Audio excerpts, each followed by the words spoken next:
This is Gene Krebs. Hi there. Oh.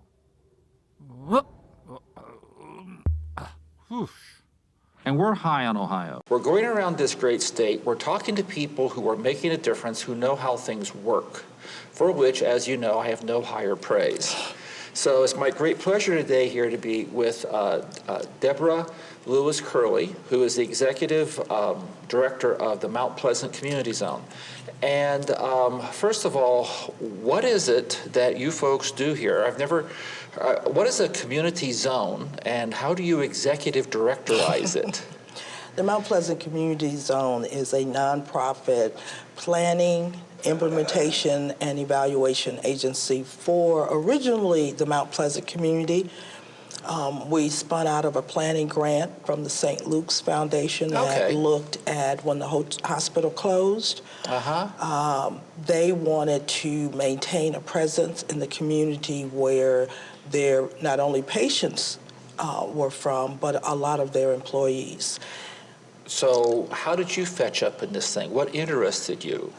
Well, the interest started, I actually was working at then the Federation for Community Planning, and we helped put together the piece, which is a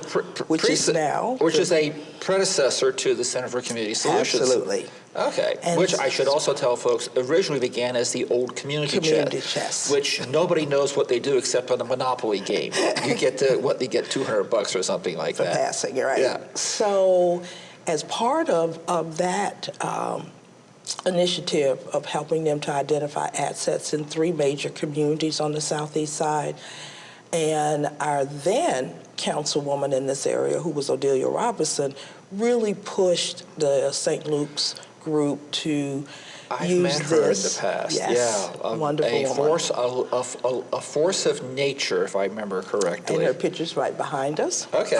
With it, and really pushed at this planning initiative. I can see why she succeeded, from what I remember of her. Pushing for really a healthy community. So in 2001, October, I started here at the agency. And we really looked at strategic areas that the community had decided were important to the community and its residents and other stakeholders. Okay. And so we look at economic development, physical environment and safety, community family environment, what communities need as families, education, and just recently put together pieces that looked at health and well-being and youth development. All right, so let me ask this question. So what has changed so that you now have so many of these groups involved in community development? Has there been changes in the private sector and the public sector that have caused for this sudden uptick in a whole series of community development? The realization comes to play when you think that if communities don't thrive, our city and our state and our nation doesn't thrive.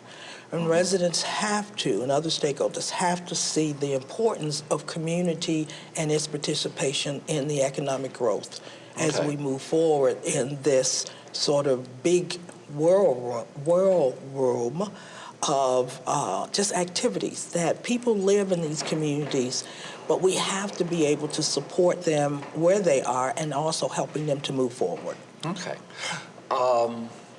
So what are some of the myths that you encounter in your day-to-day job around here, so that you could tell us that, something you can tell us everybody thinks is a myth, but you can go ahead and blow up for us here on the video? Oh, yeah, everybody thinks people in this community don't care. Okay. And that's the biggest myth. Okay. We have been engaged with residents in this community and basically on the southeast side, that it's not that they don't care, they don't get the information. They don't have access, and they are not understanding how fast things move. And so, and in some ways, they're isolated. When you have so much going on in your life, you tend to be so happy. Sometimes I always tell people just to go home and close the door and relax. Help me understand this, because this is something I've noticed for some time. For 8.5 years, I did a lot of work in smart growth. And I would give speeches in front of 1,700 smart growthers at a national conference. And it'd just be a sea of Ivy League educated white people. Okay? Yet if you're going to do urban revitalization, smart growth, and all that, you need to have more of the people who actually live there. But there's always been this problem of getting the communities that are most to be benefited and affected by some of these issues coming forward and sitting down at the table on some of these things. Is that because of what you just brought up? Yes. That it's just that I just want to get through the day and I want to keep my job, keep my place to live. Let me ask you this question then. But I think one of the things that's the miss is that, and I think you hit on it, to come to a table. We create the table here. Okay. How do you come to the table that is Ohio, though, the state table then?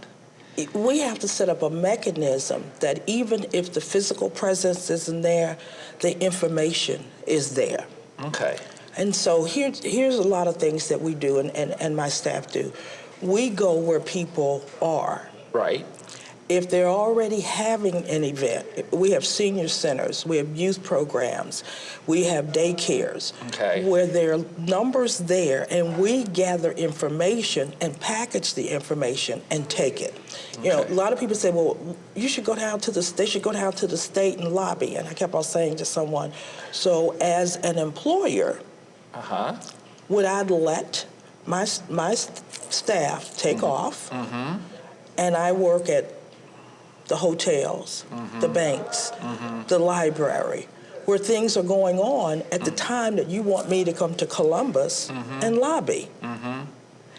That's work time. So how are we setting up? We stay sometimes in that same system that didn't work. And in other circumstances, we would say, if you keep doing the same thing over and over, but expecting a different outcome, and you get the outcome, what is that called? So I say to my staff and to anyone that comes into our community, if you want to talk to our residents, they're at several meetings. You can't beat them coming to a meeting. But how many more meetings do you want to set up that they come to? Or are we preparing them when we can get them to the meetings to understand the purpose of the meeting? Okay. So let me put it this way. Your organization represents an effort to increase the civic capacity of your community. Then. Correct. And you do that by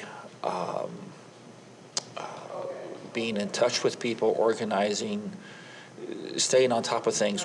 So this is being broadcast statewide, what would, if someone was to be watching you, let's say from Scioto County, okay, what would you want them to be the takeaway from this? Because this is an incredibly diverse state where it's actually not 5 states. It's one state. It's actually 5 states, and the goal of this effort here partly is to get people to understand we have something more in common than a single tax base and a single football team that plays 14 times a year.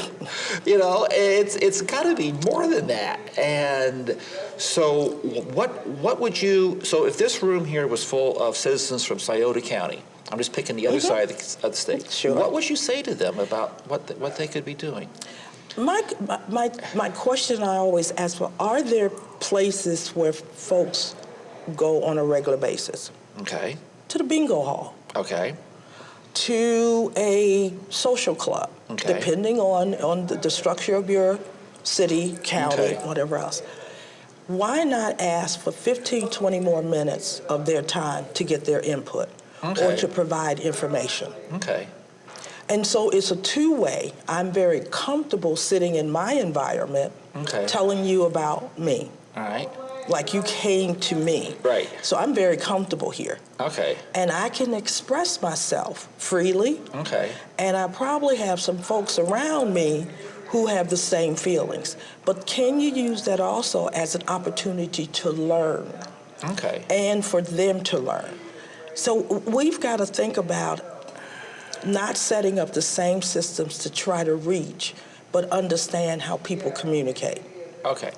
So let me ask you this. So it sounds like, and this, I mean this in the small p political. Mm-hmm. It's about the small p political. How are you seeing then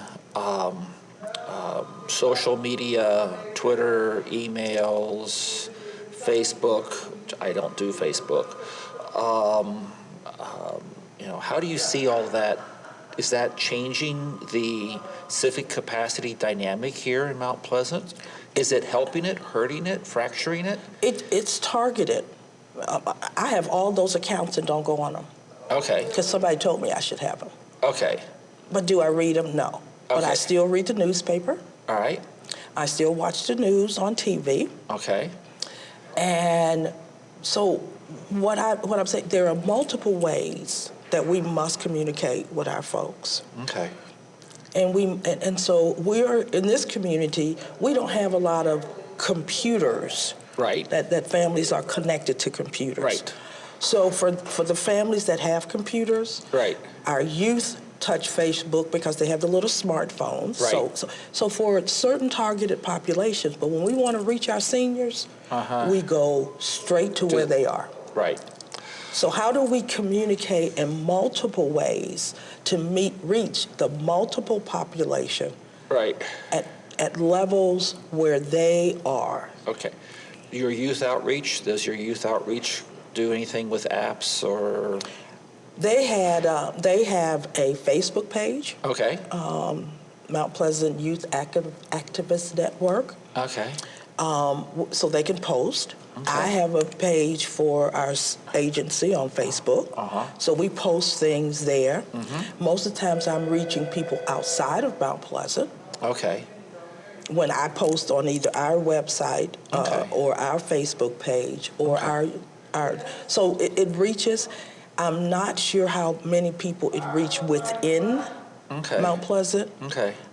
Within it, because you can only know likes, so whatever the likes are. Yeah.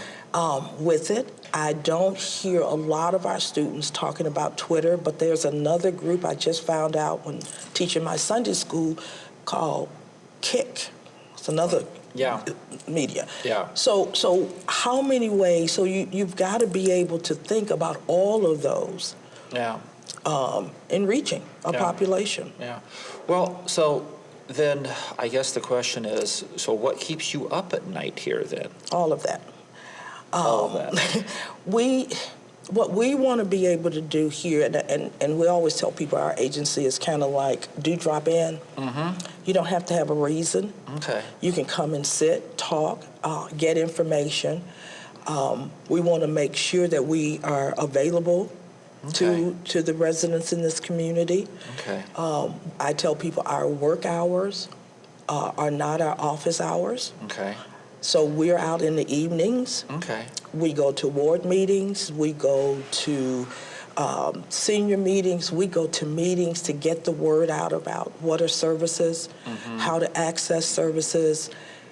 And and what I still find out is people still don't know. Okay. So then I'm just going to juxtapose blah, blah, blah, blah, blah. The Mount Pleasant community versus Bexley, okay, or Upper Arlington, or Shaker Heights, or Marymount, or Wyoming. They do not have a community development aspect, a agency, organization. What is it about? And what is it about then Mount Pleasant that has, A, created the need for it, and then B, put you folks on the map as being a model then for other community development? It was because it was community and resident driven. Okay. Like de Tocqueville once wrote about Americans, we just join. We always join something. The residents decided this is what they needed. Okay. And most of the times when programs and other things happen, Okay. people outside of communities decide what's going to happen. So the biggest piece of that Yeah. is that there's a resident's voice in the creation of this organization. Well, let me ask you this question then. This is something that's kind of been floating out there in my head a lot. Is a community development organization, agency, basically it's a whole nother layer of informal government? Correct. Self-blossoming, very organic, reminds me a lot of the writings of I think it's E.O. Smith, about the spontaneous organization of animals, especially ants and things like that. And for humans, we will also spontaneously organize. Americans seem to do it more than anybody else. But does that represent then a failure of the political system in this region then? Yes. To address the issues? Because there's a disconnect. Probably our council people in our communities are the closest things that we can, as residents, have direct access to. Right, but Cleveland has 32 of them? No, we 29? have 17. 17. You used to have 32. We used to have 33. 33, and you've shrunk it down with Right. the population shrinking. Otherwise, Absolutely. you end up like New Hampshire with 640 state delegates and a population of 1,200. But you can't, we don't have direct access to any other political group directly but our council people. And so as things move up and become further separated from residents, there's little chance for residents' input. And I always say to folks, when I hear someone says, I'm representing this community or I'm representing this, I always say, and who's behind you pushing you? Okay, so is this a problem more in the very larger cities, you think, then, than it would be in Scioto County? Probably as it relates to that, but when you're spread out and you're not urban, but you're rural, right, and then so distance plays the piece of that as well. Right. Here you can fairly easily drive or walk or take mass transit to just about anything you need to get to within a fairly short time period. Well, so let me ask you this question then. All right. This looks like an ink pen. It's not. It's actually my magic wand. I'm going to wave it over you. I have behind me a 5-gallon bucket of pixie dust, too, so I have lots of magic in here. All right? Okay. All right. You get to require the General Assembly, the Ohio General Assembly, and the governor to do something. And furthermore, I guarantee you the Supreme Court will not rule it unconstitutional. Okay? What would you have them do? I would have them to stop being selfish. How so? Again, there's people say, well, I'm representing and I'm speaking on behalf of, and I haven't seen the evidence of that. Okay. I want to be able to, do you have a meeting when you go back home, whatever home is? Okay. Do you Right now, home is my suitcase in the state of Ohio. Do you gather people together to have that discussion? Okay. Can we set the agenda? There is very little in place for us to set an agenda that travels to the state or travel to the governor. That's just where I'm feeling on issues of this here. When my representatives say I'm representing this block of people, but very few come home and talk to me. So nature abhors a vacuum, so do the political system. So what I'm getting, and what I want to do here is I want to explain to people in Scioto County exactly what a community development agency is to a certain degree, especially here in Northeast Ohio. And what I'm picking up is there is a leadership power vacuum, ability to get things done, and to which community development agencies have by and large stepped into and are attempting to facilitate that discussion. Right. Interesting. And especially when you think about change, Yeah. because change starts very small and spreads.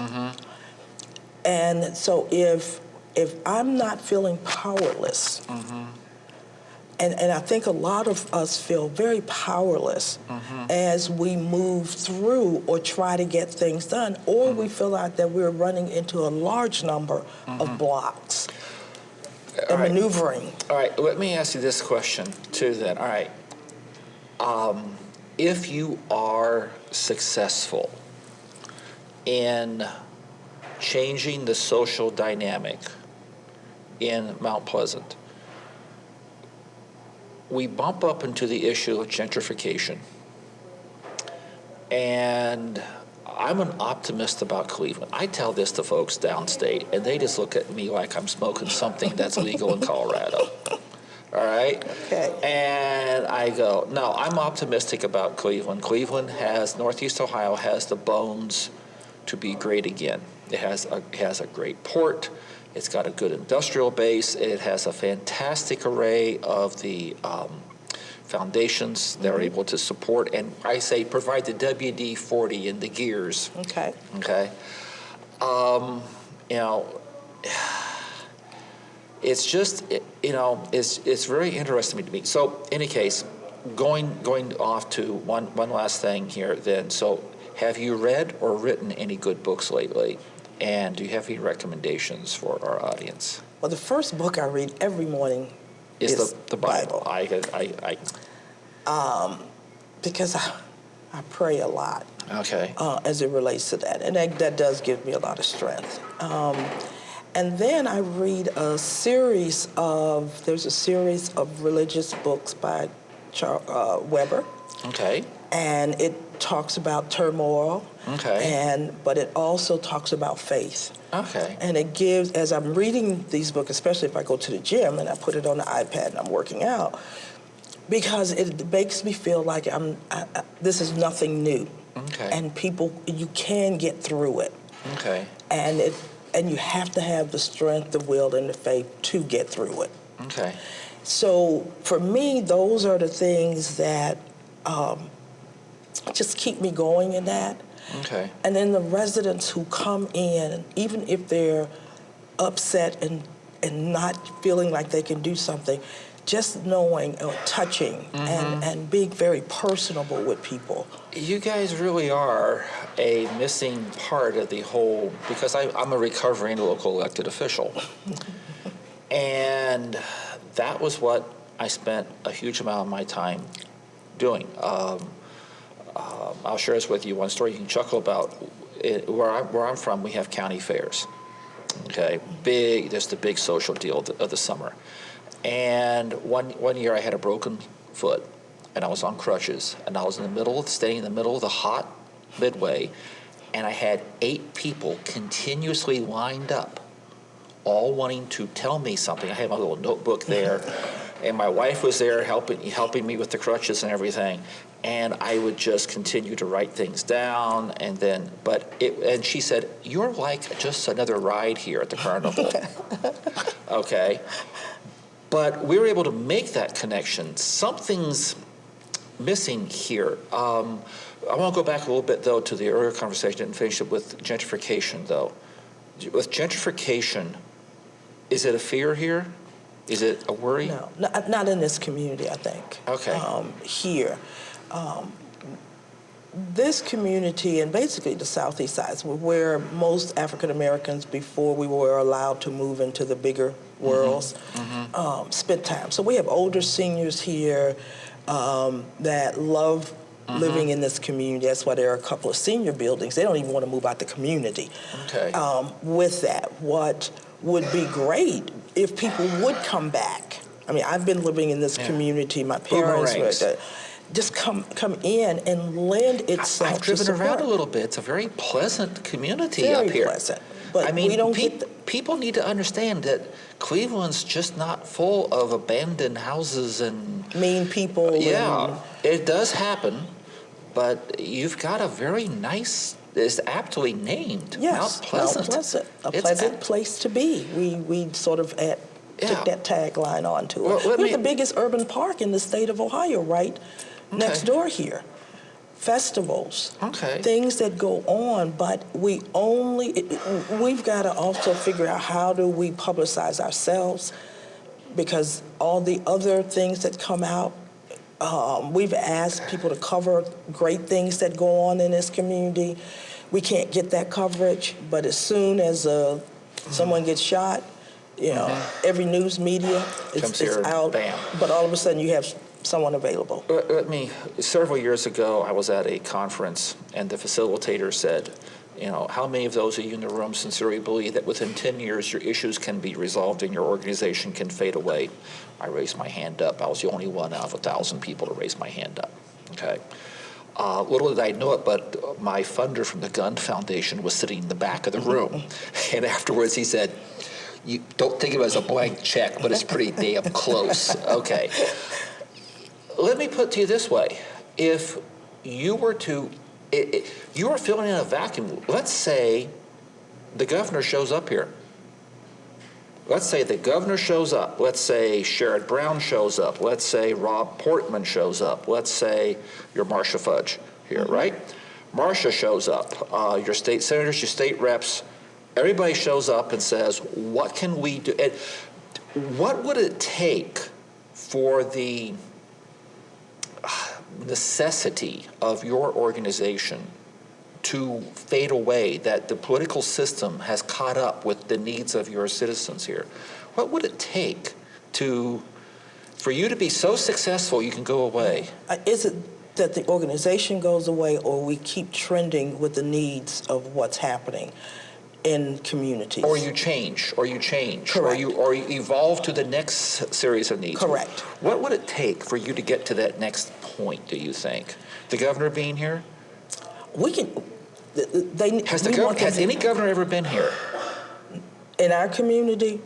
Only time was every year we have the parade in September, Labor Day parade. Everybody shows up.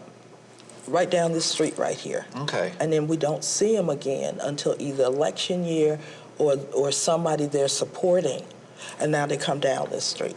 Okay. It was started by Lewis Stokes, Congressman Lewis Stokes at that time. And so, and that's the feeling that a lot of our residents get.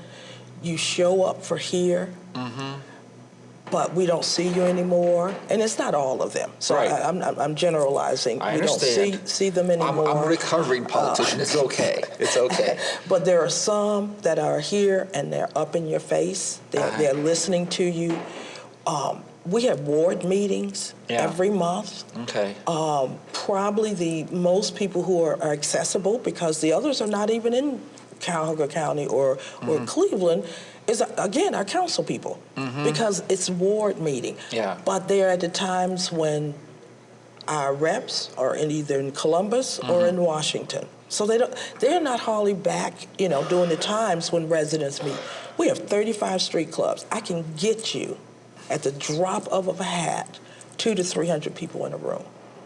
35 street clubs? Yeah, 35 street clubs. What is a street club? Explain to the good citizens of Scioto County. I'm Street- sorry, I shouldn't pick on Scioto County. It's just stuck in my head. Just stuck in my head today. Yeah, you live on a street. Okay. Or a block, depending on what you call it.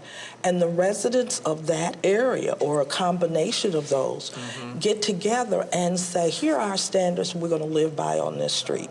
Okay. And they bring in speakers. They identify what their needs are.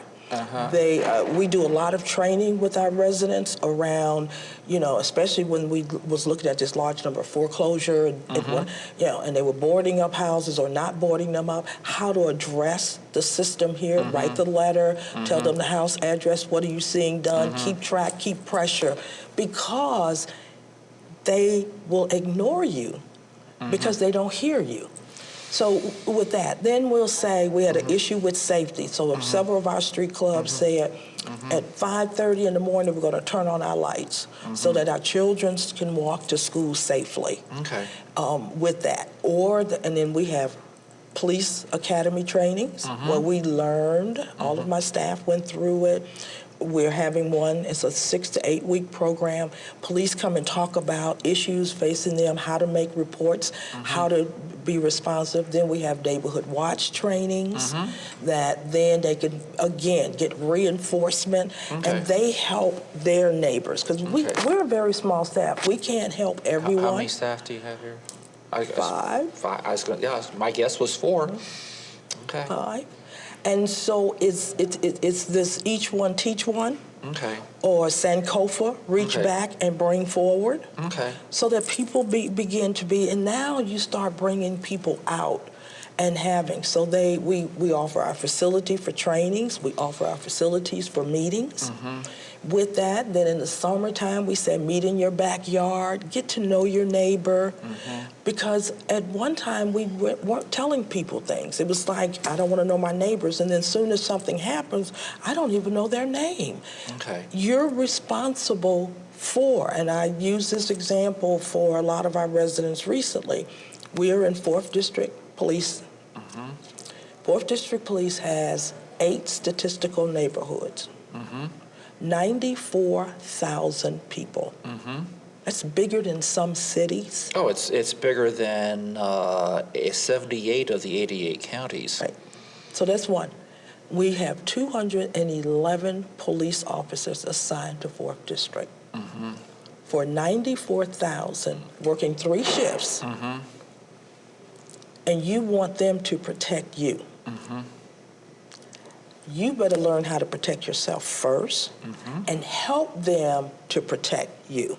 So we want to teach you and work with you and build your capacity to first do for self, protect what's in around you. How can you secure your own environment? How can you watch out for your neighbor? And then support the police in their effort. So that the ownership is a full pie. Because I always, my thing I'm working with a lot of people is says, you don't cook a half a pie, do you? I've never seen anyone cook a half a pie. We have a whole pie, and we all have a slice to play. That makes the pie whole. So here's your slice, and this is the slice you have to work with. Okay. Very interesting. I'm going to reserve the opportunity to come back and talk to you again, because we want to keep these to under a half an hour, but there's a whole lot of topics that we did not get a chance to talk about that I do want to get a chance to talk about. Well, this has been Gene Krebs, and on behalf of the Center for Community Solutions, we're high in Ohio. We're going around this great state, and we're talking to people here who are making a difference.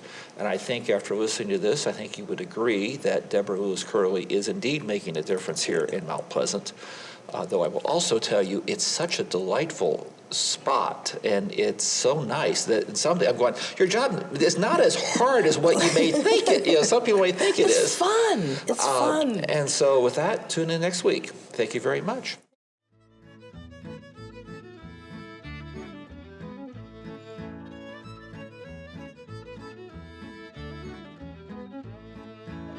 For more about the Center for Community Solutions or their publications, please visit www.communitysolutions.com.